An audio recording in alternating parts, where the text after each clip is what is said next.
അടുത്ത നമുക്കൊരു കേസ് നോക്കാം.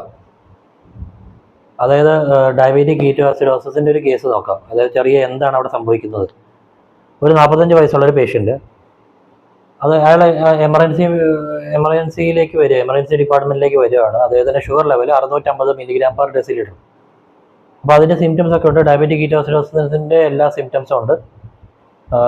അപ്പോൾ നമ്മൾ അഡ്മിറ്റ് ചെയ്തു. 6 മണിക്കൂർ ഇൻട്രാവീനസ് ഫ്ലൂയിഡ്സും ഇൻസുലിനും കൊടുത്തു, ഇൻസുലിൻ ഇൻഫ്യൂഷൻ കൊടുത്തു. അപ്പോൾ 6 മണിക്കൂറിന് ശേഷം അദ്ദേഹത്തിൻ്റെ ഷുഗർ ലെവൽ 200 mg/dL എത്തി. അപ്പോൾ നമ്മുടെ ചോദ്യം എന്താണെന്ന് വെച്ച് കഴിഞ്ഞാൽ, what is the next thing to do?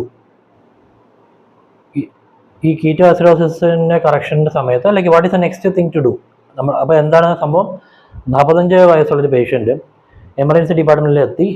അവിടെ എത്തിയിട്ട് അദ്ദേഹത്തിൻ്റെ ഷുഗർ ലെവൽ നോക്കുന്ന സമയത്ത് 650 mg/dL ഉണ്ട്.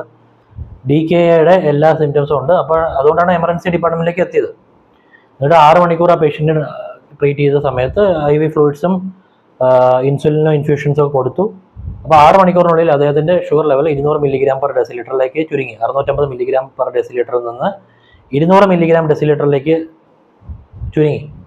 അപ്പോൾ ഇനി അടുത്തത് എന്താണ് ചെയ്യേണ്ടത്? What is the next step?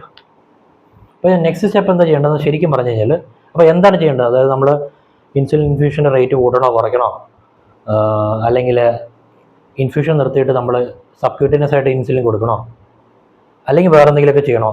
എന്താണ് ഇനി അടുത്ത് ചെയ്യേണ്ടതെന്നുള്ളതാണ് ചോദ്യം. അപ്പോൾ ശരിക്കും എന്താ ചെയ്യേണ്ടതെന്ന് വെച്ച് കഴിഞ്ഞാൽ, ഇനിയിപ്പോൾ ഇൻട്രാവീനസ് ഫ്ലൂയിഡ്സിൽ നമ്മൾ ഡെക്സ്ട്രോസ് കൊടുക്കണം.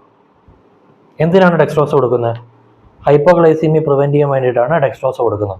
അതായത് നമുക്കൊരു ടാർഗറ്റ് ഗ്ലൂക്കോസ് റേഞ്ച് എന്ന് പറഞ്ഞാൽ 150 തൊട്ട് 200 mg/dL ഈ കേസിൽ. അപ്പോൾ അത് മെയിൻറ്റെയിൻ ചെയ്യാൻ വേണ്ടിയിട്ട് നമ്മൾ ഡെക്സ്ട്രോസ് ഇൻട്രാവീനസ് ഫ്ലൂയിഡ്സിൽ കൊടുക്കണം. അപ്പോൾ അങ്ങനെ കൊടുക്കുന്ന സമയത്ത് അപ്പോൾ നമുക്ക് ഇൻസുലിൻ ഇൻഫ്യൂഷൻ റേറ്റ് കുറച്ചിട്ട് നമുക്ക് കീറ്റോസിഡോസിസ് കറക്ഷൻ നടക്കുകയും ചെയ്യും, ഹൈപ്പോഗ്ലൈസീമിയ എത്തത്തുമില്ല, ഡെക്സ്ട്രോസ് കൊടുക്കുന്നുണ്ട്. അപ്പോൾ ഇങ്ങനെ ചെറിയ ചെറിയ കാര്യങ്ങൾ ചിന്തിക്കേണ്ടി വരും. ഓരോ കാര്യങ്ങൾ നമ്മൾ ചിന്തിക്കണം. അതുകൊണ്ടാണ് science is very strong. Okay, thank you.